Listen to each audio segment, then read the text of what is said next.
Hello दोस्तों, स्वागत है आपका मेरे यूट्यूब चैनल परीक्षा प्लान में। तो कैसे हैं आप लोग? आई होप अच्छे होंगे। तो जैसा कि आप लोगों को पता है कि ईवीएस को मैं एनसीईआरटी से पढ़ा रही हूं और एनसीईआरटी के शॉर्ट नोट्स बनाकर पढ़ा रही हूं। तो इसके पहले 8 वीडियो आ चुके हैं और ये 9वां वीडियो है। एक वीडियो में मैंने दो लेसन लिए हैं ताकि आपका जो सिलेबस है वह जल्दी से कंप्लीट हो जाए। क्लास 4th की बुक से अभी मैं पढ़ा रही हूँ, यानी क्लास 4th की बुक के मैंने शॉर्ट नोट्स बनाए हैं और उन्हीं से पढ़ा रही हूँ। जैसे ही क्लास 4th कंप्लीट हो जाएगा, क्लास 5th की बुक की शुरुआत मैं कर दूंगी। तो चलिए वीडियो को शुरू करते हैं। वीडियो देखने के बाद यदि आपको अच्छा लगे तो वीडियो को लाइक और शेयर कीजिएगा, और यदि आप चैनल पर नए हैं तो चैनल को सब्सक्राइब कर लीजिए। मैं कंप्लीट एनसीईआरटी से ईवीएस पढ़ाऊंगी और ईवीएस के इम्पोर्टेंट क्वेश्चन की प्रैक्टिस भी करवाऊंगी। तो चलिए शुरू करते हैं। पिछले वीडियो में मैंने आपको भीमा संघ के बारे में बताया था, जड़ों के बारे में बताया था और रेगिस्तानी ओक के बारे में बताया था। यदि आपने वीडियो देखी है तो आपको पता होगा। आज पाठ 20 पढ़ेंगे, मिलकर खाएं। तो इसमें इन 2 इम्पोर्टेंट टॉपिक दिए गए हैं जिनसे प्रश्न पूछे जाते हैं। पहला है मिड डे मील और दूसरा है बिहू का त्योहार। बिहू के त्योहार से कई बार प्रश्न पूछा गया है, तो जो भी इम्पोर्टेंट टॉपिक होते हैं उनके मैं नोट्स बना लेती हूँ और उन्हीं से आप लोगों को पढ़ाती हूँ। तो चलिए पहले मिड डे मील के बारे में पढ़ लेते हैं। आप सभी लोगों को पता होगा कि जो सरकारी विद्यालय होते हैं उनमें बच्चों को मुफ्त खाना दिया जाता है, यानी निःशुल्क दोपहर का भोजन प्रदान किया जाता है। तो मिड डे मील योजना भारत सरकार की एक योजना है जिसके अंतर्गत पूरे देश के प्रारंभिक शिक्षा यानी कक्षा 1 से 8 तक के विद्यालयों के छात्रों को दोपहर का भोजन निःशुल्क प्रदान किया जाता है। विद्यालय में ही भोजन पकाया जाता है और बच्चों को पका पकाया भोजन दिया जाता है। यहाँ पर आप देख सकते हैं चित्र में। यह क्यों शुरू की गई योजना? तो इसे नामांकन बढ़ाने, प्रतिधारण और उपस्थिति तथा इसके साथ साथ बच्चों में पौष्टिक स्तर में सुधार करने के उद्देश्य से 15 अगस्त 1995 को यह कार्यक्रम शुरू किया गया था। यानी कि बच्चों की उपस्थिति को बढ़ाना, नामांकन बढ़ाना, इसके साथ ही बच्चों में पौष्टिक स्तर में सुधार करना इस योजना का उद्देश्य था। तो यह शुरू की गई 15 अगस्त 1995 से। यह आपको याद रखना है।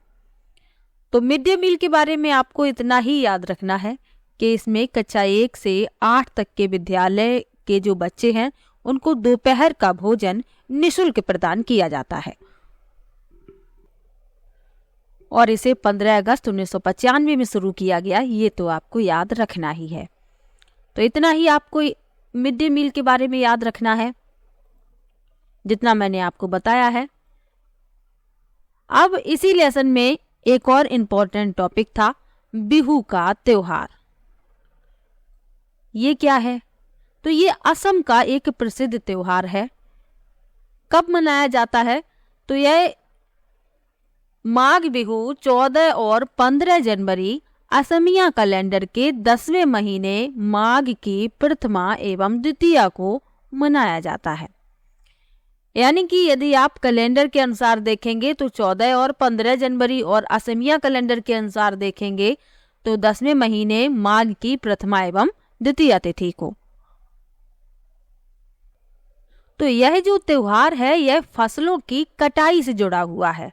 फसल तैयार हो जाती है, उसकी कटाई हो जाती है, तब ये त्योहार मनाया जाता है। आगे बढ़ते हैं। लिखा है पहले दिन को उरका कहते हैं। इस दिन अस्थायी शेड छप्पर बनाते हैं जिसे भेला घर कहते हैं। ये आप इस चित्र में देख सकते हैं। ये अस्थायी घर होता है, यानी अस्थायी शेड होता है जिसे भेला घर कहते हैं। इसे कहते हैं भेला घर और इसे कहते हैं मेजी। ये पहले दिन बनाए जाते हैं और क्या होता है कि इन्हें दूसरे दिन सुबह ही जला दिया जाता है, इस भेला घर को भी और इस मेजी को भी। आगे लिखा है ये जो चावल यहाँ पर खाए जाते हैं इनसे प्रश्न कई बार पूछा गया है। प्रीवियस ईयर के पेपर यदि आपने देखे हैं तो आपको जरूर पता होगा कि इन चावलों से प्रश्न हमेशा ही पूछा जाता है। प्रश्न सीधा ही पूछ लिया जाता है कि बोरा चावल कहाँ पाए जाते हैं या कहाँ पैदा होते हैं, तो असम में होते हैं। तो मैंने लिखा है आगे, बोरा असम में खाए जाने वाले चावलों की एक किस्म है, यानी चावलों की एक किस्म है। यहाँ आप इस चित्र में देख भी सकते हैं, जो पकने के बाद चिपचिपे यानी स्टिकी हो जाते हैं।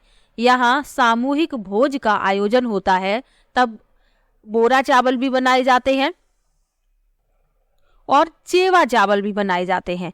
तो बोरा यहाँ के प्रसिद्ध चावल हैं, क्योंकि इनसे प्रश्न पूछा जाता है, इसलिए मैंने यहाँ पर बोरा चावल के बारे में लिखा हुआ है कि ये असम में खाए जाने वाले चावलों की एक किस्म है जो पकने के बाद चिपचिपे हो जाते हैं। जब सामूहिक भोज का आयोजन किया जाता है तो बोरा चावल भी बनाए जाते हैं और चेवा चावल भी बनाए जाते हैं। दोनों बातें आपको याद रखनी है। चेवा चावल जो होते हैं, पानी उबाला जाता है, उनमें चावल डाल दिए जाते हैं और ऊपर से केले के पत्ते से उसे ढक दिया जाता है। तो ये आपको याद रखना है। आगे बढ़ते हैं। महिलाएं इस त्योहार पर पाट और मेखला चादर पहनती हैं। इस तरीके के वस्त्र पहनती हैं महिलाएं, आप चित्र में देख भी सकते हैं। सामूहिक भोज का आयोजन होता है, यानी सभी लोग मिलकर खाना खाते हैं और सुबह होते ही ये जो भेला घर और मेजी बनाए जाते हैं, इनको जला दिया जाता है। पहले दिन को उरुका कहते हैं, ये भी आपको याद रखना है।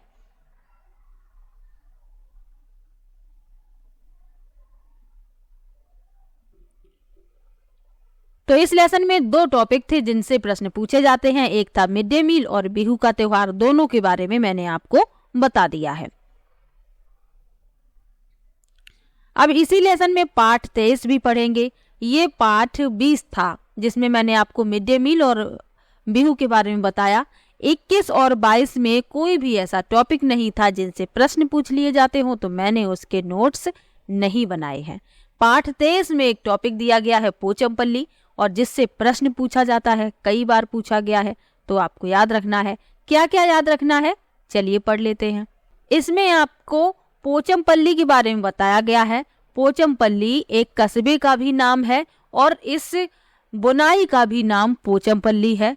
तो चलिए इसके बारे में पढ़ लेते हैं। इससे कई बार प्रश्न पूछा गया है और आपको क्या क्या याद रखना है ये मैंने यहाँ पर लिखा हुआ है कि तेलंगाना राज्य के पोचमपल्ली कस्बे में मुख्तारपुर गांव है। यहाँ रहने वाले ज्यादातर परिवार बुनकर हैं। कस्बे का नाम पोचमपल्ली है और इसी कस्बे में गांव है मुख्तारपुर। यहाँ जो परिवार रहते हैं वो ज्यादातर बुनकर हैं, यानी कपड़े को बुनते हैं, इसलिए इस बुनाई को भी पोचमपल्ली के नाम से जाना जाता है। इस गांव में रहने वाले काफी पुराने समय से यह कार्य कर रहे हैं। ऐसा नहीं है कि इन्होंने अभी ये कार्य शुरू किया है, इनके यहाँ ये कार्य काफी समय से हो रहा है, तो ये लोग इसी कार्य को कर रहे हैं आज भी। बुनाई करने के लिए धागों को सुंदर रंगों से रंगा जाता है और सुखाकर उनकी गट्ठी बनाई जाती है। तो आप देख सकते हैं, धागे मार्केट से खरीद कर लोग लाते हैं, उन्हें सुंदर रंगों में रंगते हैं, फिर उनकी गट्ठियां बनाई जाती हैं। गट्ठी बनाकर क्या करते हैं, करघे पर इन्हें लपेट दिया जाता है। ये आप देख सकते हैं इस चित्र में, करघे पर लपेट दिया जाता है। इस तरीके से गट्ठियां बना ली जाती हैं। यहाँ इस चित्र में आप देख सकते हैं ये, और करघे पर लपेटकर फिर इनसे कपड़ा बुना जाता है। अब यदि रेशम का धागा होगा तो रेशमी कपड़ों और साड़ियों और सूटों के लिए कपड़े बुने जाते हैं, यानी जैसा धागा होगा कपड़ा भी वैसा ही बुना जाएगा। रेशम का धागा है तो रेशमी कपड़े बुने जाएंगे, सूती धागा है तो सूती साड़ियां, थान और चादरें बुनी जाती हैं। अब ये जो पोचमपल्ली कस्बा है ये पहले आंध्र प्रदेश में आता था, यानी कि ये जो कस्बा है ये आंध्र प्रदेश का भाग था, लेकिन आंध्र प्रदेश से तेलंगाना को विभाजित करके एक नया राज्य बना दिया गया। तो ये जो कस्बा है तेलंगाना में आने लगा। पहले के जो पेपर हैं उनमें आपको ऑप्शन में तेलंगाना नहीं मिलेगा, और जो बाद में ये प्रश्न पूछा गया तो उनमें ऑप्शन में तेलंगाना मिलेगा। तो अब यदि प्रश्न पूछा जाए कि पोचमपल्ली वर्तमान में किस राज्य का हिस्सा है, तो आपको याद रखना है तेलंगाना का हिस्सा है, क्योंकि तेलंगाना आंध्र प्रदेश से विभाजित हो गया है। कब विभाजित हुआ था? 2014 में 2014 में तेलंगाना एक नए राज्य के रूप में सामने आया। तो आपको दोनों ही बातें याद रखनी है। प्रश्न यदि पूछ लिया जाए कि पोचमपल्ली पहले किस राज्य का भाग था, तो आंध्र प्रदेश का था। वर्तमान में किस राज्य का भाग है? तेलंगाना का भाग है। दोनों ही बातें आपको याद रखनी है। आगे बढ़ते हैं। पोचमपल्ली की तरह भारत के कई इलाकों में कुछ खास चीजें बनाई जाती हैं। इन चीजों के नाम उस इलाके के नाम से ही मशहूर हो गए हैं, यानी कि ये जो चीजें हैं उस इलाके के नाम से ही मशहूर हो गई हैं। क्या क्या है उदाहरण? कुल्लू की shawl, Madhubani painting. Madhubani painting मैंने आपको बताया था कहाँ पर बनाई जाती है, बिहार में बनाई जाती है। वहां पर भी एक जिला है और उसी जिले के नाम पर मधुबनी चित्रकला का नाम रख दिया गया है। असम की सिल्क प्रसिद्ध है और कश्मीर की कढ़ाई। अब सिल्क के बारे में तो आप लोग जानते ही हैं। कुल्लू की शॉल ये आप देख सकते हैं, ये प्रसिद्ध है, और ये कश्मीर की कढ़ाई है। और मधुबनी पेंटिंग के बारे में मैं आप लोगों को पहले ही बता चुकी हूं और चित्र में दिखाया भी था। ये दोनों आपको याद रखनी है, कुल्लू की शॉल, कश्मीर की कढ़ाई। तो 2 लेसन आज की वीडियो में मैंने लिए हैं। जल्दी जल्दी से एक बार रिवीजन कर लीजिए। मेरा मकसद ये रहता है कि आप लोग एक बार वीडियो देख लें, दोबारा आपको देखना ना पड़े। एक बार में ही आपको ये जो मैं पढ़ा रही हूँ ये याद हो जाए, ताकि जब मैं प्रैक्टिस करवाऊं तब आपको ये पढ़ना ना पड़े, क्योंकि ये आपको याद हो जाए। प्रैक्टिस आप प्रश्न देखकर ही उसका उत्तर बता दें, तो इसीलिए मैं रिवीजन भी साथ में करवा देती हूँ। तो चलिए एक बार रिवीजन कर लेते हैं जल्दी जल्दी से। मिड डे मील भारत सरकार की एक योजना है जिसके अंतर्गत पूरे देश के प्रारंभिक शिक्षा के विद्यालय के छात्रों को दोपहर का भोजन निःशुल्क प्रदान किया जाता है। इसे क्यों शुरू किया गया? नामांकन बढ़ाने, प्रतिधारण और उपस्थिति तथा इसके साथ साथ बच्चों में पौष्टिक स्तर में सुधार करने के उद्देश्य से 15 अगस्त 1995 को यह कार्यक्रम शुरू किया गया। तो ये आपको डेट याद रखनी है, 15 अगस्त और 1995। आगे बढ़ते हैं। बिहू के त्योहार के बारे में आपको क्या याद रखना है? असम में ये मनाया जाता है। माघ बिहू 14-15 जनवरी असमिया कैलेंडर के 10वें महीने माघ की प्रथमा एवं द्वितीय तिथि को मनाया जाता है। पहले दिन को उरुका कहते हैं। इस दिन अस्थायी शेड यानी छप्पर बनाते हैं जिसे भेलाघर कहा जाता है। ये आप देख सकते हैं, ये भेलाघर है, ये मेजी है। ये दूसरे दिन सुबह ही जला दिया जाता है। बोरा असम में खाए जाने वाले चावलों की एक किस्म है जो पकने के बाद चिपचिपे यानी स्टिकी हो जाते हैं। यहाँ सामूहिक भोज का आयोजन होता है और चेवा चावल भी बनाए जाते हैं, बोरा चावल भी बनाए जाते हैं। दोनों बातें आपको याद रखनी है। ये आप देख सकते हैं बोरा चावल। महिलाएं इस त्योहार पर पाट और मेखला चादर पहनती हैं। यहाँ आप चित्र में देख सकते हैं। आगे बढ़ते हैं। पोचमपल्ली के बारे में आपको क्या क्या याद रखना है? तेलंगाना राज्य के पोचमपल्ली कस्बे में मुख्तारपुर गांव है। यहाँ रहने वाले ज्यादातर परिवार बुनकर हैं, इसलिए इस बुनाई को भी पोचमपल्ली के नाम से जाना जाता है। इस गांव में रहने वाले काफी पुराने समय से यह कार्य कर रहे हैं। बुनाई करने के लिए धागों को सुंदर रंगों में रंगा जाता है और सुखाकर गट्ठी बनाई जाती है।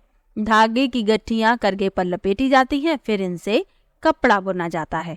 रेशम का धागा हो तो रेशमी कपड़ों या सूटों के लिए कपड़े बुने जाते हैं। सूती धागे से भी साड़ियां, कपड़ों के थान और चादरें बुनी जाती हैं।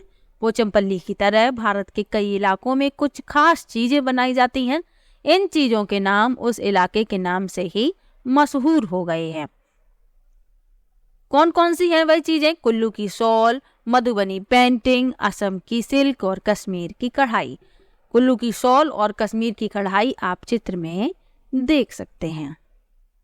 तो आज की वीडियो में मैंने आपको 2 लेसन पढ़ाए, पाठ 20 और पाठ 23। 21-22 में कोई भी ऐसा टॉपिक नहीं था जिससे प्रश्न पूछे जाते हों, तो मैंने उसके नोट्स नहीं बनाए। एक वीडियो में मैं 2-2 लेसन इसलिए करवा रही हूं ताकि आपका जल्दी से सिलेबस कंप्लीट हो जाए। उसके बाद मैं इंपॉर्टेंट क्वेश्चन की प्रैक्टिस करवा सकूं, क्योंकि प्रैक्टिस करना बहुत ही जरूरी होता है। प्रैक्टिस करने से हम अपने आप को जांचते हैं कि हमने कितना सीखा है, और फिर कहीं कमी रह जाती है तो समय रहते उसकी तैयारी से तैयारी दोबारा से कर लेते हैं। तो इसीलिए प्रैक्टिस करना बहुत ज़रूरी होता है। तो चलिए मिलते हैं नेक्स्ट वीडियो में। इसके अलावा यदि आप पेपर सेकंड के लिए साइंस की तैयारी कर रहे हैं तो मैं NCERT से कंप्लीट साइंस पढ़ा रही हूँ, जिसमें क्लास 6 क्लास 7 कंप्लीट हो गया है, क्लास 8 की साइंस की बुक चल रही है, तो आप लोग वो वीडियो भी देख सकते हैं। साइंस के इंपॉर्टेंट क्वेश्चन की मैं प्रैक्टिस भी करवा चुकी हूँ, 16 वीडियो प्रैक्टिस की आ चुकी हैं। अब मैं साइंस के पेडागोजी के क्वेश्चन की प्रैक्टिस की वीडियो लेकर आने वाली हूँ, तो आप लोग वो वीडियो भी देख सकते हैं। इसके अलावा CDP के पेपर फर्स्ट और पेपर सेकंड के जो भी ऑफलाइन पेपर हुए थे, उनमें जो CDP के क्वेश्चन हैं उनको मैंने सॉल्व करवा दिया है। आप लोग सभी वीडियो देख सकते हैं, प्लेलिस्ट बनी हुई है। पेपर फर्स्ट मैंने 2011 से शुरुआत की थी और 7 जुलाई तक जो CDP के क्वेश्चन है उनको मैंने सॉल्व करवा दिया है। पेपर सेकंड मैंने 2012 से शुरुआत की थी और जनवरी 2024 तक जो पेपर हुआ है वहां तक मैंने CDP के क्वेश्चन करवा दिए हैं। तो आप लोग CDP के प्रीवियस ईयर के क्वेश्चन जरूर देख लीजिए, क्योंकि प्रीवियस ईयर के क्वेश्चन घुमा फिरा कर पूछ लिए जाते हैं। इसके अलावा EVS के मैं सभी प्रीवियस ईयर के क्वेश्चन करवा चुकी हूँ, प्लेलिस्ट बनी हुई है, आप लोग वो वीडियो भी देख सकते हैं। अभी मैंने 7 जुलाई वाले पेपर के भी EVS के क्वेश्चन करवा दिए हैं, तो आप लोग वीडियो जरूर वो देखिएगा ताकि आप लोगों को पता चल जाए कि प्रश्न किस प्रकार से पूछा जाता है। और आप देखेंगे कि NCERT बेस्ड क्वेश्चन पूछे जाते हैं, तो इसीलिए NCERT से EVS को पढ़ना बहुत आवश्यक है। तो चलिए मिलते हैं नेक्स्ट वीडियो में। और अभी तक मैंने जितने भी टॉपिक पढ़ाए हैं, आपको कहीं पर भी डाउट हो आप कमेंट बॉक्स में ज़रूर लिखिएगा। तो मिलते हैं नेक्स्ट वीडियो में, तब तक के लिए बाय बाय।